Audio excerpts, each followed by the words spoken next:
I've been here 22 years, and I'm naturally a people person. I like to get out and talk to both our internal and external customers. I like building teams. I like having teams that win and support, and I love the victories of jobs that went well, that went safe, that are quality.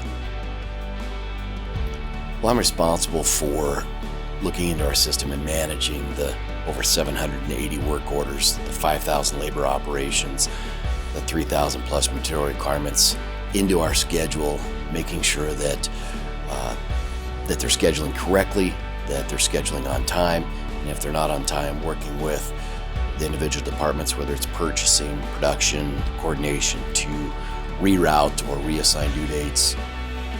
They oversee it from the day the purchase order is issued till the invoice is completed, and they're responsible for the quality of the project, the profitability of the project, and the delivery of the project.